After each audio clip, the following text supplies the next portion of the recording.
আসসালামু আলাইকুম।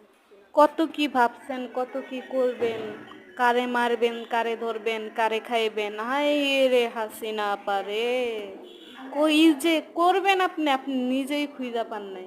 অবশ্যই দেখেন, এবার কাপড় উড়াইয়া পলাইলেন ইন্ডিয়া।